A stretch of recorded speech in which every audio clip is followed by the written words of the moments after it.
dumb drama, causing fans to unalive themselves, to EDP almost being hired to the Super Mario Logan channel. These are 8 of SML's controversies that nobody seems to talk about, starting with the SML Patreon, which ended up being a disaster, scamming fans out of thousands of dollars. In 2017, Logan was demonetized and down in the dumps, making no money off of YouTube, so he came up with an idea to set up a Patreon page, where he would go on to offer a variety of different rewards for paying a certain amount of money each month. The first tier being $1, where you would get nothing, and the second tier was $5 for exclusive news and announcements. But he actually delivered on these promises. The problem started when he introduced the third tier for $10 a month, which promised early access to SML videos. The problem with this, though, is that Logan would upload the videos just 15 minutes before they were uploaded on Patreon. But at least he delivered on this promise, where the same can't be said for these next two tiers, the $50 and the $100 tier. These tiers promise fans to either get a shout out in the description of the video, or the video itself if they paid $100. However, despite over 30 fans signing up for the $100 tier, only a lucky few actually got shouted out. But it only gets worse with the next and most expensive tier of the Patreon. I also had a tier for $500 that if you paid $500, you got any video idea you wanted made. 4 or 5 people paid $500, and then their video idea was, well, I want Jeffy and your characters to watch my channel and say how amazing my channel is and tell everyone to come subscribe to my channel. That's not really a video idea. Imagine SML movie, go subscribe to this guy's channel. And as you could imagine, this only prompted more outrage from fans. My friend donated $100 for a shout out a long time ago, and so far he's never got it. I'm glad I didn't donate. I'm not even surprised at this point. This is all one big scam. This ended up causing so much backlash for Logan that he had to upload a 15-minute long apology video, where he basically said that a lot of people were scamming him by refunding the money donated to his Patreon, meaning that Logan basically gave them the reward for free. So shortly after this, Logan ended up shutting down the Patreon in late 2017, and since then, he's never spoke about it again.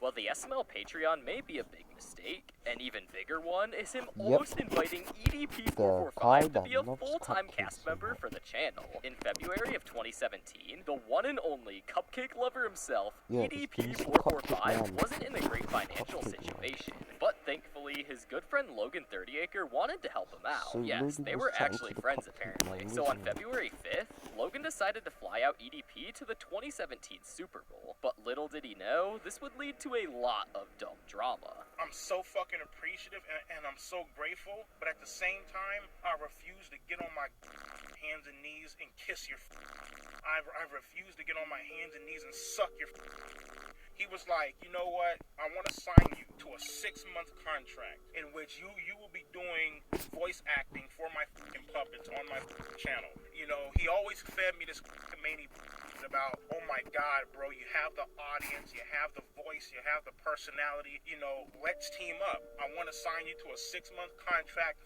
$5,000. You could have had that if you wasn't Things were looking up for EDP until after the Super Bowl when Logan decided to stop replying to EDP's messages. Don't sit back and feed me a fake ass story. I'm over here blowing your phone up. I'm over here blowing your DM on Instagram up. I'm over here blowing your text messaging up. There's, like, I hate a... But honestly, it was a good thing Logan ended up never hiring EDP, because just 4 short years later, he would be involved in the infamous cupcake incident, cementing him as one of the most controversial influencers on YouTube. But there's another SML character that is so controversial, he might as well have a reward for the most YouTube controversies. The character I'm talking about is Doofy the Dragon, and to make it even worse, Doofy the Dragon is now on YouTube Kids and is causing thousands of parents around the world to panic. No, I'm not even kidding. Over the past couple of years, people have started re-uploading old Doofy the Dragon clips from the OG Super Mario Logan channel. And to make it even worse, YouTube is flagging these videos as made for kids, making them appear on the YouTube Kids app. This would quickly cause a ton of concerns for parents, because if you've ever seen Doofy the Dragon, you would know he's anything but family friendly. This prompted one mom to finally speak out on TikTok about what was going on. Son has been coming into my room anywhere from 9 to 11 o'clock at night, and he's crying. He gives me a hug, and when I ask him what's wrong, he says, I just love you. Then she proceeds to claim the next morning during breakfast, the kid said, quote, Mom, can you pass away happy so I don't have to off you? And I'm like, what show? And he said, the Dragon Show. Tracking The shit. What Dragon Show? On what? Because I'm trying to pull it up. He said on YouTube. Man, good thing Logan hasn't brought him back, because Doofy would influence kids to do bad things.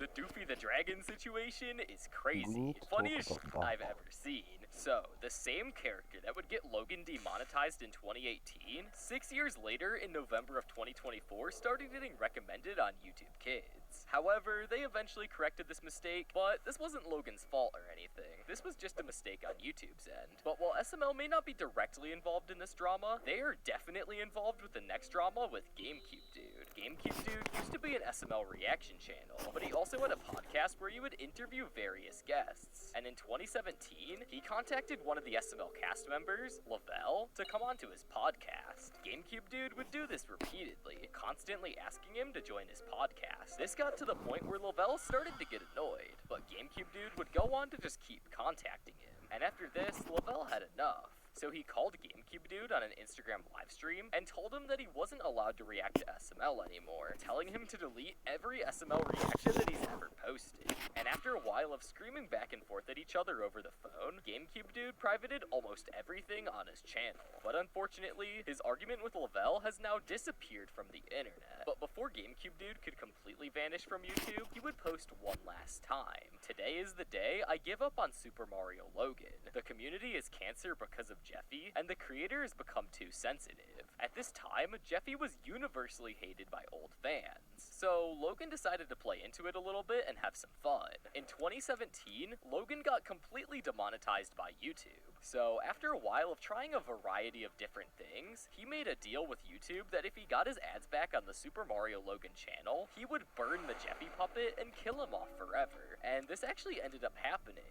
when on August 31st, he got his ads back on the channel, which came as a complete shock to everyone. However, when it was time for Logan to hold up his end of the bargain, he said in a vlog that he wasn't gonna burn Jeffy, because he gave YouTube a deadline of July 20th, and they didn't give him his ads back in time. But let's be honest here, was he ever gonna burn Jeffy anyways? He makes Logan way too much money. So they have until July 20th. So you see, guys, I clearly said that I was giving YouTube until July 20th to give me my ads back. And I did not get my ads back until August 31st. So no deal. But you can't talk about greed without talking about SuperBam Inc., which is a company that Logan hired to copyright his content on YouTube. If you don't already know, in the summer of 2023, SML marathon videos were pulling millions upon millions of views. And someone, who will keep anonymous for this video, ended up reporting it to Anthony, who is one of the main SML cast members, which caused Anthony to talk to Logan's manager Wendy about the problem. When she learned about how much money these compilations of SML videos were making, she decided to take action and hire a company called SuperBam Inc. to hold copyright of Logan's videos. Now, what this company does is it will search through every single video on YouTube, and if they find one using any of SML's content, a bot will automatically give it a claim,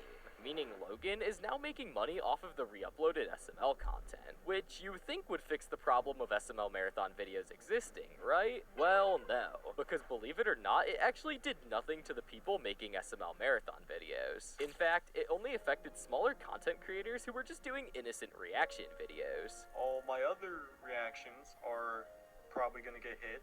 All these ones, all of them, all these ones are SuperBam Incorporated. They gotta keep going, man. They gotta keep going. 200.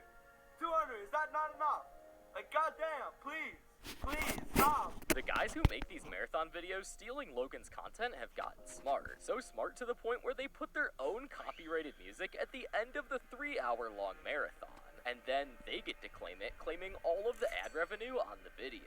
SuperBam has even gotten so bad to the point where it affects some of my videos on this channel. So please subscribe, because I've already lost a ton of money due to these claims. But whatever happened to Froggy Company? Oh who, if you yeah, didn't the guy that You're watching a toothbrush play Billie Eilish. But whatever happened to Froggy Company, who, if you didn't know, Froggy Company was a massive inspiration for Logan when he was starting the channel in 2007.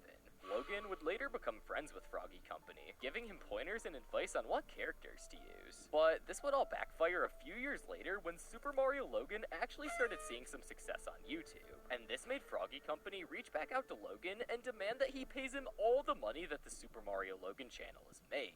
And that's not even the worst part, because he even demanded the password for the channel. Froggy Company wanted his entire channel, just because of a few bits of advice. And when Logan obviously turned down Froggy Company, he decided to start making hate YouTube poop videos on him, calling him gay and all sorts of stuff. And then, when Logan reported him and got his account suspended, people started saying that Logan made him unalive himself, which he obviously didn't do because he then made another account and started hating on him again. Eventually, though, he backed off and we haven't heard from him since.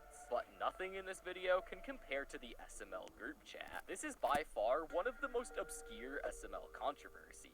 So, let me explain. In late 2019, Logan made a group chat with him and some of his fans who were more than likely underage. Then, Tito allegedly proceeded to post inappropriate pictures of him in a strip club, which is actually considered a federal crime. Chili was also in this group chat and responded to Tito saying she wasn't angry, but worried about all the women that have been exposed without their permission. Personally, I would have been more focused on the children who had to see that and how bad this would look for Logan. And what's crazy is that we never even knew about this until a couple years ago in 2023, when a Twitter user named Mr. Mason II brought up the incident while responding to a tweet about the cheating allegations. After that, a guy named BabyLamb Creations on Twitter responded to this and posted the evidence on YouTube, which is now deleted. And this caused outrage.